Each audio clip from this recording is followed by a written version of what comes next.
Percepcions personals. El moment diari de conversa a l'entorn d'una notícia. Amb Jordi Caselles i Esteve Llop.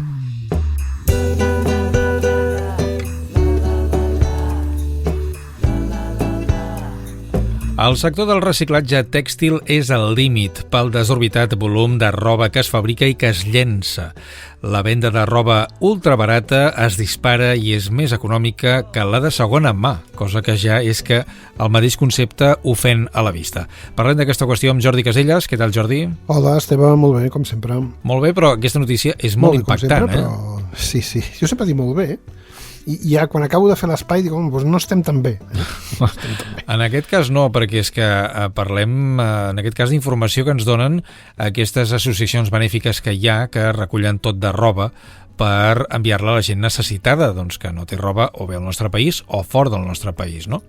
Però, per exemple, una associació diu hauríem de tenir de normal uns 500.000 quilos en estoc de producte que ha passat per la tria, però ara en tenim 4 vegades més de 2 milions de roba i el volum segueix augmentant. La situació del tractament de residu tèxtil és insostenible i en el darrer any s'ha accelerat en molt poc temps. Els experts en tractament de residus coincideixen a l'hora d'assenyalar l'origen de la desfeta, que és el boom de les marques de roba ultra ràpida i molt barata.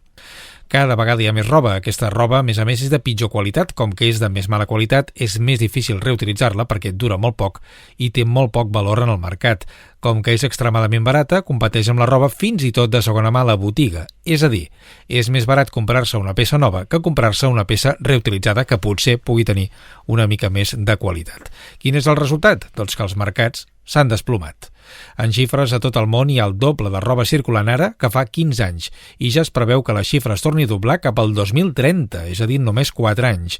Un exemple, si els gegants de la moda barata com Zara o Hennes & Mauritz treuen al mercat uns 340 articles nous al dia, que també aquesta xifra, Déu-n'hi-do, les companyies més noves amb preus encara més baixos com Shein, per exemple, en treuen més de 7.000. 7.000 cada dia, Mare meva, 7.000. Partim d'una situació basal que hi ha gent que no té recursos per canviar la roba que té, la va pedaçant com pot, etc., fins i tot al nostre país.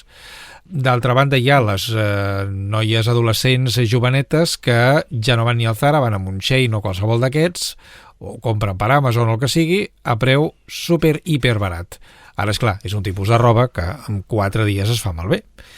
O, com que la moda és tan ràpida, si en qüestió de setmanes veus que hi ha uns pantalons que t'agraden més, doncs els que vas comprar allà es queden. I com que aquestes adolescents creixen, o adolescents homes també, òbviament, tot i que no sé si la rotació és tan gran, doncs aquesta roba al final l'acabes donant, per no llançar-la a les escombraries, com és lògic. Però és que llavors resulta que aquesta roba surt més cara que no pas la que ja s'està fabricant nova. Sí, mira, això a mi m'obre un dilema que jo sempre he tingut, que si és bo o no és bo canviar de roba o renovar vestuari sovint o no, i si és bo comprar roba més bona, que acabarà sent més cara, o no. Hi ha diverses versions.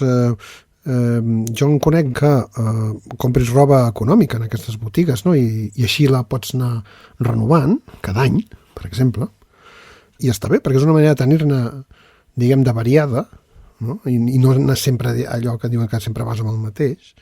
Però també és cert que jo amb els anys sempre he anat, diguem, una mica volent roba que em durés.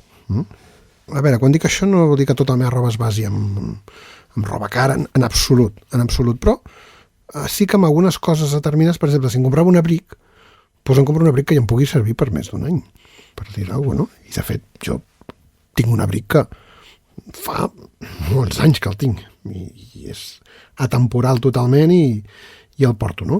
Perquè si no em sabria greu, no? Dic, no, home, va costar uns diners, no? O doncs que si vas renovant importes diferents. Bueno, no, sí, però... No? I te'n dones compte que al final acabes tenint un estoc de roba bastant repetitiu i clar que s'han inventat les marques low cost, no?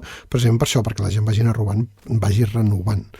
Però fixa't on hem arribat, amb una saturació d'aquesta excessiva renovació. Clar, val la pena potser doncs, no comprar tanta roba, o és que si no em dura, doncs aleshores te l'hauràs de comprar més bona, o perquè la més bona és més cara. Sí, clar, és una mica el peix que es mossega la cua, no? Quina és la solució? Però és que fixa't tu, que a més s'està venent roba molt econòmica al primer món, mentre que la gent pobra d'aquí, més el segon i el tercer món, no tenen ni els hi arriba aquesta roba la majoria de vegades per una qüestió de costos, precisament de transport, d'emmagatzematge, etc. En canvi, el cost de fabricació també amaga una sèrie de persones que estan explotades en països amb una situació de regulació laboral que no és zero pràcticament respecte a la que tenim aquí. I clar, és com tot un sistema que és impossible de trencar, perquè si precisament els països rics són els que compren el que produeixen en aquests països pobres a gent que està explotada laboralment i que cobra molt poc, això no s'acabarà mai. No, està clar.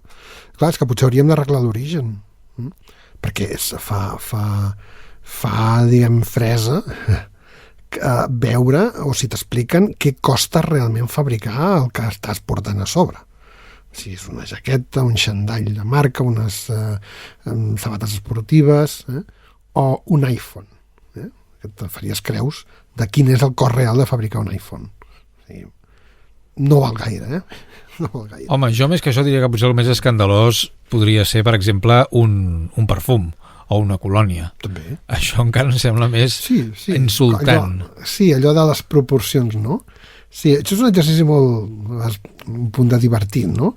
Quin és el preu just, no?, per les coses, no? És un perfum, al final, és un líquid que fa olor. Això ha de valer 100 euros.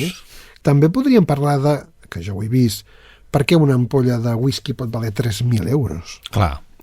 Dius, sí, bueno, perquè és una ampolla que té no sé quants anys, amb una... Sí, val, d'acord, però és 3.000 euros fins a arribar aquí, te'n pots comprar moltes, d'altres, no? O sigui, realment hi ha aquesta diferència, i com això, moltes coses, no? Com un rellotge de luxe, no? Al final, ja no et dic que sigui d'or, un rellotge d'acer, no? Com poden ser de molts, que al final només et diu l'hora, però clar, et diu l'hora però et val 8.000 euros, però només et diu l'hora, Bé, això com tot, Clar, la proporció, no?, dels diners. Dius, no, és que mira, m'he comprat un abric de, anem a dir, una marca britànica molt coneguda, però clar, és que aquest abric m'ha costat 1.200 euros. Ara, aquí hi ha una qualitat de tela que és que aquest abric, si jo el cuido, és indestructible. O sigui, em pot durar tota la vida, si vull, no? Bueno, has de valorar.